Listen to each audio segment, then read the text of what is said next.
चलिए आज हम आपका कंप्यूटर का फर्स्ट चैप्टर थर्ड जनरेशन से शुरू करेंगे। हम अब तक 2 जनरेशन्स पढ़ चुके थे। जो थर्ड जनरेशन कंप्यूटर्स की आई वो 1964 से 1971 तक थी। इसमें ट्रांजिस्टर्स जैसे इससे पहली जनरेशन में ट्रांजिस्टर्स का यूज़ हो रहा था। अब वो ट्रांजिस्टर्स का यूज़ आईसी में बदल गया, इंटीग्रेटेड सर्किट्स में बदल गया। आइए अब उसका इफेक्ट क्या हुआ वो हम रीडिंग कर लेते हैं थोड़ा सा। चलिए बुक खोल लीजिए, page number 5। Third generation of computers. The development of the integrated circuit was the hallmark of the third generation of computer.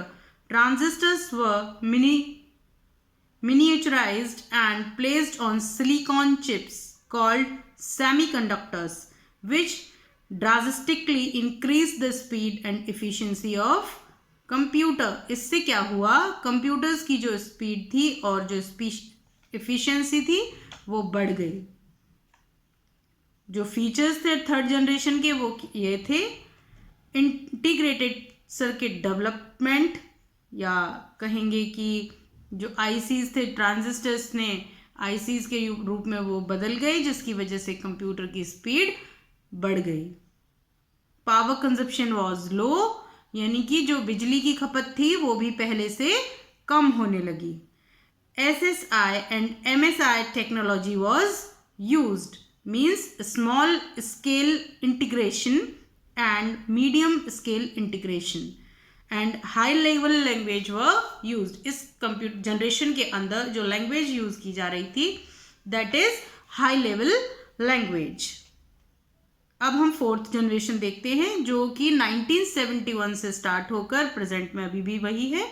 Fourth generation के कंप्यूटर्स हम यूज करते हैं। इसके अंदर जो आईसीज थे उसके साथ इंटीग्रेटेड माइक्रो प्रोसेसर्स यूज होने लगे हैं, और देखते हैं, हम रीडिंग कर लेते हैं।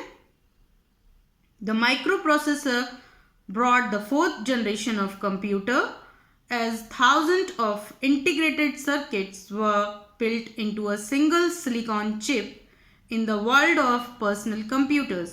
The term microprocessor and CPU are used interchangeably. Microprocessors are also control and logic of almost all digital devices from clock, radios to fuel injection system for automobiles. यानी कि कहने का अर्थ ये है कि सब कुछ डिजिटल होने लगा। जैसे आजकल आप देखते हैं कि कंप्यूटर के थ्रू हम पेट्रोल भी भरते हैं तो वो वहाँ पर फीड कर देते हैं पैसा, तो उसी पैसे के हिसाब से उतना ही पेट्रोल या डीजल बाहर आता है। इसकी जो फीचर्स हैं वो हैं कि इसमें जो टेक्नोलॉजी यूज हो रही थी that is LSI and VLSI. ये क्या टेक्नोलॉजीज हैं ये नेक्स्ट सिलेबस में या नेक्स्ट क्लासेस में हम देखेंगे।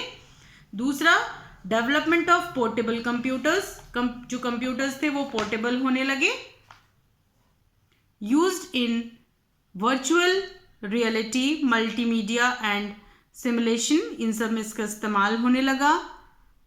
Computers started in use for data communication, और कम्युनिकेशन के लिए भी इनका इस्तेमाल किया जाने लगा। हम डेटा एक्सचेंज करने लगे। Now the fifth generation of computer, present and beyond. In this generation अभी भी हम कंप्यूटर्स की फोर्थ और फिफ्थ दोनों जनरेशन का इस्तेमाल कर रहे हैं। Fifth generation of computer. In this generation, research are focused on developing thinking computers और smart computers. अब चीज़ें हमको और स्मार्ट कैसे हों उनके डेवलपमेंट पे हम लोग काम कर रहे हैं।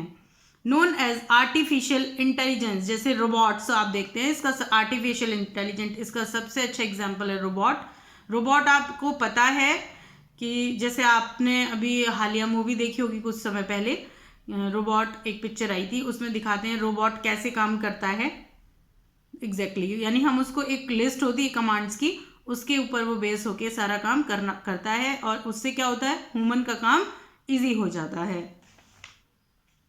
सम आर्टिफिशियल, उसके अंदर चिप्स होती हैं उसकी। Artificial intelligence applications are in use nowadays, such as voice or face recognition, thumb impression.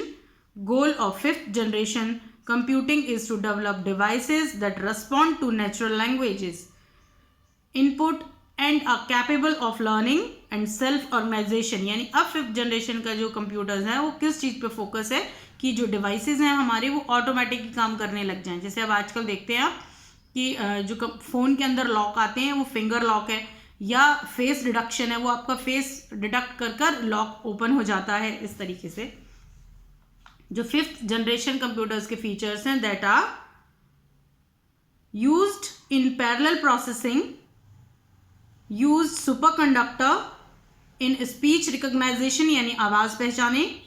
जैसे गूगल पर काम होता है, आपको मालूम है गूगल पे हम वॉइस टाइपिंग कर सकते हैं या बोलकर अपनी कोई भी चीज़ सर्च कर सकते हैं, दैट इज़ वॉइस रिकॉग्नाइजेशन.